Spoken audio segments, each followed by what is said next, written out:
Referendum করা ছিল তাদের মৌলিক দায়িত্ব, সংস্কার করা ছিল তাদের মৌলিক দায়িত্ব। তারা সেখানে গিয়ে রুটিন একটা ওয়ার্ক করার মধ্য দিয়ে এবং নিজেদের রাজনৈতিক বন্দোবস্ত চূড়ান্ত করার জন্য আমাদের এগুলো বন্ধ করা উচিত। একটি সুন্দর বাংলাদেশ গড়ার জন্য কিছুদিন আগেই সহস্রাধিক মানুষ জীবন দিয়েছিল।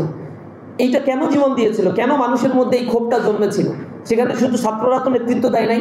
ঢাকা বিশ্ববিদ্যালয়ের একজন ছাত্রও তো শহীদ হয় নাই এই জুলাই আন্দোলনে। ঢাকা বিশ্ববিদ্যালয়ে একটা শহীদ দেখাতে পারবেন?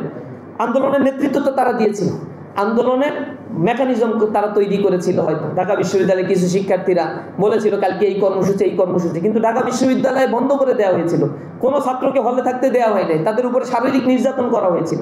পরবর্তীতে তারা বিশ্ববিদ্যালয় ছেড়ে চলে যেতে বাধ্য হয়েছে। এবং বাংলাদেশে খুঁজে সব বিশ্ববিদ্যালয়ে এই জুলাই আন্দোলনে কয়জন শহীদ হয়েছে খুঁজে হয়তো 5-7 জনের বেশি আপনারা পাবেন না। যা দেখবেন 250 ছাত্র শহীদ হয়েছে, সে 250 ছাত্র শহীদের মধ্যে স্কুল ছাত্র রয়েছে একটা বড় অংশ, একটা বড় অংশ রয়েছে পলিটেকনিকের ছাত্র, একটা বড় অংশ রয়েছে প্রাইভেট ইউনিভার্সিটির শিক্ষার্থী।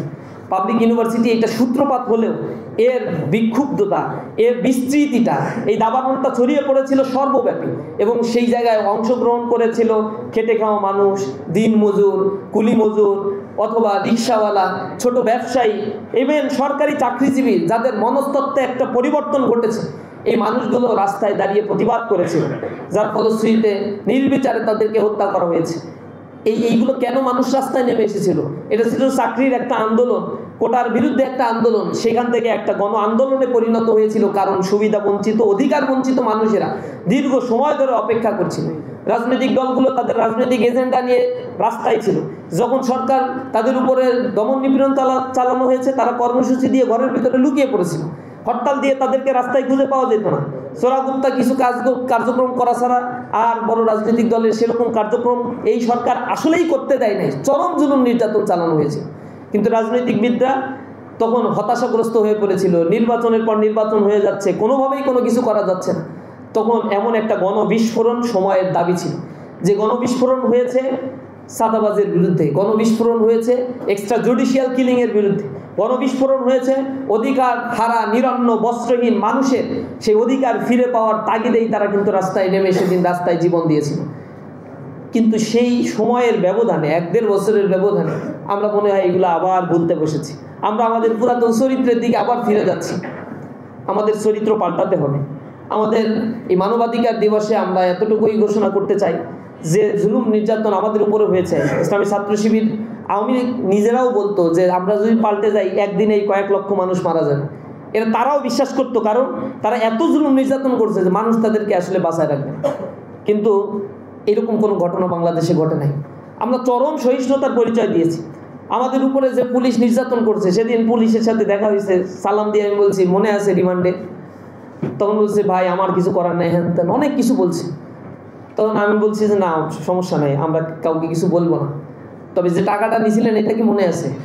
বলছে মনে আছে ভাই, টাকাটা দিয়ে দিচ্ছে। আমি ওইটাও দেওয়া লাগবে না, তবে তওবা তিল্লা করে নিয়েন আল্লাহর কাছে। হারাম খাচ্ছেন, এই হারাম খাওয়াটা বন্ধ করেন। এই জিনিসটা তারা এগুলো করছে, আমরা প্রতিহিংসা দেখাই নাই। আমরা মনে করছি যারা নির্যাতনের শিকার হয়েছে, ভিকটিম, তার নিজ জায়গা থেকে যদি মামলা করে আমরা তাতে অ্যাসোসিয়েশন করছি, সহযোগিতা করছি। আমরা মনে করি যে এখন যদি আবার সেই মামলা বাণিজ্য দিয়ে মানুষের ভেতরে আবার সেই ভীতিকর অবস্থা তৈরি করা হয়, যারা অন্যায় করেনি তাদের উপরে অন্যায় চাপিয়ে দেওয়া হয়, তাহলে সেটা কাঙ্ক্ষিত হবে না। আমরা দেখেছি সে মামলা বাণিজ্য চলছে, কিন্তু লিগাল যারা দোষী, যারা গণহত্যায় নেতৃত্ব দিয়েছিল, তাদের বিচারের কাঠগড়ায় দাঁড় করানোর জন্য যাদের উপরে দায়িত্ব ছিল ইন্টারিম গভর্নমেন্টের, তারা সেই ফাংশনটা করতে পারে নাই। যার ফলশ্রুতিতে সচিবালয়ে আবার কু হওয়ার ঘটনা ঘটছে, সেখানে আনসাররা বিদ্রোহ করে বসছে, নানা ধরনের আন্দোলন দানা বেঁধে উঠছে। পতিত ফ্যাসিবাদ কিছুদিন আগে পতিত হওয়ার পরে আবার সে অগ্নিসন্ত্রাস করছে, গোপনে হত্যাকাণ্ডের ঘটনাগুলো ঘটাচ্ছে, মানুষকে আবার অস্থিতিশীল করে রাখছে। সুতরাং সরকারের কোনোভাবেই এই দায় সে এড়াতে পারে না। জুলাই আন্দোলনের পরে 3 জন ছাত্র উপদেষ্টা, ছাত্রদের কোটায় এখানে ছাত্র উপদেষ্টা হিসেবে সেখানে ছাত্রদের ভয়েস হয়ে মন্ত্রী পরিষদে গিয়েছিল, উপদেষ্টা পরিষদে গিয়েছিল। তাদের দায়িত্বটা ছিল, বেসিক দায়িত্ব ছিল যারা জুলাই গণহত্যা সংগঠিত করেছে তাদের বিচারটা নিশ্চিত করা, আহত পঙ্গুত্ব বরণকারী তাদের সেবা বা চিকিৎসার ব্যবস্থাগুলো করা।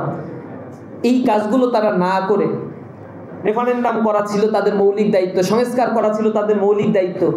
তারা সেখানে গিয়ে রুটিন একটা ওয়ার্ক করার মধ্য দিয়ে এবং নিজেদের রাজনৈতিক বন্দোবস্ত চূড়ান্ত করার জন্য রাজনীতি করার মানসিকতা, উচ্চাভিলাষিতা, তাদের দায়িত্ব থেকে তাদেরকে যোজন যোজন মাইল দূরে সরিয়ে রেখে